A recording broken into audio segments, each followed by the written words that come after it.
Hi everyone, मैं हूं doctor Salim और आज मैं आपको बताने वाला हूं एक ऐसी जड़ी बूटी के बारे में, एक ऐसी हर्ब के बारे में जो कि आपकी बढ़ी हुई ब्लड शुगर को कम करने का काम करती है और इसके साथ साथ आपकी इम्यूनिटी को भी बढ़ाती है, आपकी रोग प्रतिरोधक क्षमता को मजबूत बनाती है और आपकी ओवरऑल हेल्थ को इम्प्रूव करके आपको ज़्यादा फिट बनाने का काम करती है।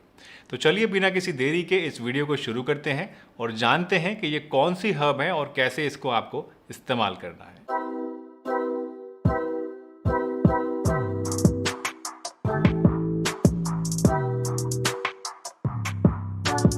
दोस्तों, बढ़ी हुई ब्लड शुगर को कम करने के लिए जो हर्ब मैं आज आपको बताने वाला हूँ, ये एक बहुत ही कॉमन सी, बहुत ही साधारण सी पाई जाने वाली हर्ब है जो कि इंडिया में अपने करीब करीब हर एक घर में मिल जाती है, या घर में नहीं तो घर के आसपास मिल जाती है। क्या आप गेस कर सकते हैं कि मैं कौन सी हर्ब के बारे में बात कर रहा हूँ? अगर आपके मन में कोई जवाब है तो आप इसी समय वीडियो पॉज कीजिए और नीचे कमेंट बॉक्स में अपना जवाब लिखिए और देखिए कि आपने जो जवाब दिया है वो सही है या नहीं है। तो दोस्तों, जो हर्ब मैं आज आपको बताने वाला हूँ, इस हर्ब का नाम है तुलसी, यानी होली बैसिल। तुलसी आयुर्वेदिक मेडिसिन में इस्तेमाल की जाने वाली एक बहुत ही कॉमन और बहुत ही बढ़िया हर्ब है। आप सभी जानते हैं कि तुलसी जो है वो एंटी इन्फ्लामेटरी होती है और तुलसी आपकी इम्यूनिटी को एनहांस करने का भी काम करती है। और इसी वजह से अक्सर जब हमें ज़ुकाम, खांसी या बुखार या इस तरह की कोई प्रॉब्लम हो जाती है तो हमें तुलसी के पत्तों का पानी दिया जाता है, जिससे हमें काफ़ी ज़्यादा फ़ायदा भी मिलता है। लेकिन कुछ रीसेंट रिसर्चेस से ये पता चला है कि तुलसी आपकी बढ़ी हुई ब्लड शुगर को कम करने की ताकत भी रखती है। रिसर्च से ये पता लगा दोस्तों कि तुलसी आपके पैनक्रियास के बीटा सेल्स को स्टिमुलेट करती है। पैनक्रियास की बीटा सेल्स वो सेल्स होती हैं जहाँ से आपके इंसुलिन का प्रोडक्शन होता है, इंसुलिन का सिक्रीशन होता है। तो जब वहाँ पर ये स्टिमुलेशन करती है तो उसकी वजह से आपकी बॉडी जो है खाना खाने के बाद प्रॉपर मात्रा में इंसुलिन को प्रोड्यूस करती है। इसके साथ साथ तुलसी जो है ये आपकी बॉडी के अंदर इंसुलिन के रेजिस्टेंस को भी कम कर देती है, क्योंकि इंसुलिन का रेजिस्टेंस भी एक बहुत बड़ा कारण होता है आपके अंदर डायबिटीज़ पैदा होने का और ब्लड शुगर के बढ़ने का। तो उस रेजिस्टेंस को कम करके भी ये आपको मदद करती है ब्लड शुगर को कम करने में। इसके साथ साथ तुलसी के पत्ते क्योंकि एंटी इन्फ्लामेटरी भी होते हैं, तो बढ़ी हुई ब्लड शुगर की वजह से आपकी बॉडी के अंदर जो इन्फ्लामेशन होता है उसको कम करने में भी ये आपकी मदद करती है। दोस्तों, तुलसी का बढ़ी हुई ब्लड शुगर के ऊपर क्या असर पड़ता है, इसको जांचने के लिए नॉटिंघम यूनिवर्सिटी में एक रिसर्च हुई थी।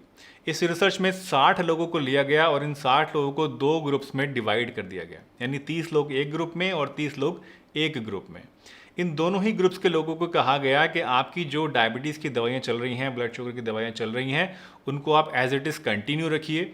एक ग्रुप को कहा गया कि सिर्फ आप ये दवाइयाँ ही कंटिन्यू करिए और दूसरे ग्रुप को इन दवाइयों के साथ में जो उनकी चल रही थी 250 मिलीग्राम तुलसी का एक्सट्रैक्ट भी दिया गया। 90 दिन तक ये रिसर्च चली और 90 दिन के बाद ये पाया गया कि जिन लोगों को दवाइयों के साथ तुलसी का एक्सट्रैक्ट भी दिया गया था उन लोगों के अंदर ज़्यादा बेहतर असर आया इसका, यानी ज़्यादा जो उनकी ब्लड शुगर बढ़ी हुई थी वो बेहतर तरीके से कंट्रोल में आई, ज़्यादा कम हुई। और इसी से ये निष्कर्ष निकाला गया कि तुलसी के पत्ते जो हैं ये आपकी बढ़ी हुई ब्लड शुगर को कम करने की ताकत रखते हैं। लेकिन एक चीज़ का आपको ख़ास ध्यान रखना चाहिए और वो ये कि आपको ये नहीं सोचना चाहिए कि सिर्फ तुलसी के पत्ते खाने से ही आपकी ब्लड शुगर नॉर्मलाइज हो जाएगी। हाँ, अगर आपको प्री डायबिटीज़ है या अगर आपको ब्लड शुगर बिल्कुल इनिशियल स्टेजेस में है या बॉर्डर लाइन पर है, तो उस केस में आप तुलसी के पत्तों को लेना इस्तेमाल करना शुरू कर सकते हैं और सिर्फ इसी के बेस पे आपका जो ब्लड शुगर है वो हो सकता है कि कम होना शुरू हो जाए। लेकिन अगर आपको डायग्नोस हो चुकी है डायबिटीज़, अगर आपका ब्लड शुगर बहुत ज़्यादा बढ़ा रहता है, तो उस केस में आपकी दवाइयाँ जो चलती हैं डायबिटीज़ की वो तो आपको एज इट इज़ लेनी ही है। उन दवाइयों के साथ में एज ए सप्लीमेंट आप तुलसी के पत्तों का एक्सट्रैक्ट या तुलसी के पत्तों को एज इट इज़ लेना शुरू कर सकते हैं और इससे आपकी जो दवाइयों की इफिकेसी है वो भी बढ़ जाएगी और आपकी जो डायबिटीज़ है वो ज़्यादा बेहतर तरीके से आपके कंट्रोल में आने लगेगी। अब सवाल ये आता है कि तुलसी को आपको किस तरह से इस्तेमाल करना चाहिए। दोस्तों, तुलसी को आप कई तरीके से इस्तेमाल कर सकते हैं। आप मार्केट से इसका सप्लीमेंट लेके भी इस्तेमाल कर सकते हैं, या फिर अगर आपके घर में इसका पौधा है तो आप डायरेक्टली इसकी पत्तियाँ भी खा सकते हैं। इसको पत्तियों को अगर आप इस्तेमाल करना चाहते हैं तो उसके कुछ तरीके हैं जो मैं आज आपको बताने वाला हूं, तो उसको आप नोट कर सकते हैं। सबसे पहला तरीका है कि अगर आपके घर में इसका पौधा है तो आप उसकी 4 पत्तियां फ्रेश ले लीजिए और सुबह सुबह खाली पेट इन 4 पत्तियों को आप चबा लीजिए और उसको खा लीजिए, ऊपर से पानी पी लीजिए नॉर्मल। दूसरा तरीका यह है कि आप इसकी 4 पत्तियां ले लीजिए और उसका काढ़ा बना लीजिए। काढ़ा बनाने के लिए आप 1 कप पानी को उबाल लीजिए और उस पानी के अंदर ये पत्तियां डाल के उसको 2-3 उबाल आने दीजिए। जब 2-3 उबाल आ जाएं तो उसको आप छान के और पी लीजिए। इसको भी आप सुबह खाली पेट इस्तेमाल कर सकते हैं या फिर शाम के नंबर में भी इस्तेमाल कर सकते हैं इस काढ़े को। तीसरा तरीका यह है कि आप तुलसी के पत्तों को रात को पानी में भिगो दीजिए 4 से 5 पत्ते, और सुबह उसको छान के आप ऐसे ही पी लीजिए खाली पेट। अगर इस तरह से आप रात को पत्ते भिगोते हैं तो उसके अंदर अगर आप 1 टेबलस्पून मेथी भी मिला लेंगे, मेथी के दाने भी मिला लेंगे, तो उससे आपकी जो इस पानी की इफिकेसी है, आपके शुगर को कम करने की जो ताकत है, वो और भी ज़्यादा बढ़ जाएगी। तो इस तरह से भी आप इसको इस्तेमाल कर सकते हैं। दोस्तों, जब भी मैं किसी हर्ब के बारे में या सप्लीमेंट के या प्रोडक्ट के बारे में बताता हूं तो एक बहुत ही कॉमन सा सवाल अक्सर पूछा जाता है कि ये चीज़ आपको कितने समय तक लेनी है। दोस्तों, जितनी भी चीज़ें मैं आपको बताता हूं वो ज़्यादातर सप्लीमेंट्स होते हैं जिनको आप जितने समय तक भी चाहें इस्तेमाल कर सकते हैं।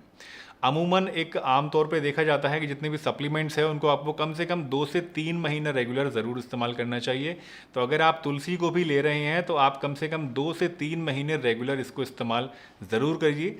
जितने भी नेचुरल हर्ब्स या सप्लीमेंट्स होते हैं वो एकदम से आपको फ़ायदा नहीं देते हैं, थोड़ा टाइम लेते हैं। तो एक एवरेज करीब 2 से 3 महीने का टाइम होता है जिसमें आपको रिजल्ट्स अमूमन सभी तरह की हर्ब से मिल जाते हैं। तो 2 से 3 महीना ही आपको कम से कम इसे तुलसी को इस्तेमाल करना चाहिए। दोस्तों, मुझे उम्मीद है आज की ये वीडियो आपको ज़रूर पसंद आई होगी। अगर वीडियो अच्छी लगी है तो इसे एक लाइक ज़रूर दीजिए। चैनल पर अगर नए हैं और पहली बार वीडियो देखी है तो चैनल को सब्सक्राइब भी कर लीजिए और ज़्यादा से ज़्यादा इस वीडियो को शेयर करिए ताकि और लोग भी इस वीडियो से कुछ ना कुछ नया सीख सकें और अपनी सेहत का ज़्यादा बेहतर तरीके से ध्यान रख सकें। दोस्तों, हमारी वीडियोज़ को लाखों लोग देखते हैं लेकिन उनमें से बहुत ही कम लोग ऐसे हैं जो कि वीडियोज़ को सब्सक्राइब करते हैं। तो अगर आप उनमें से हैं जो कि वीडियोस को देखते तो हैं, एंजॉय तो करते हैं, सीखते तो हैं, लेकिन चैनल को सब्सक्राइब नहीं करते हैं, तो आपसे रिक्वेस्ट है कि आप हमारे चैनल को सब्सक्राइब ज़रूर कीजिए, क्योंकि आप लोगों के सब्सक्रिप्शन से, आप लोगों के लाइक्स से और कमेंट्स से ही ये हमारा चैनल चलता है और हमें मोटिवेशन मिलता है आगे भी अच्छी वीडियोज़ बनाने का। तो चलिए, इसी के साथ मैं डॉक्टर सलीम आपसे विदा चाहता हूँ इस वादे के साथ कि फिर मिलूंगा इसी चैनल पर एक बहुत ही बढ़िया सी वीडियो के साथ। तब तक के लिए अपना बहुत ध्यान रखिए, हंसते रहिए, मुस्कुराते रहिए, रोज़ कुछ ना कुछ नया सीखते रहिए ताकि आप रह सकें हेल्दी हमेशा।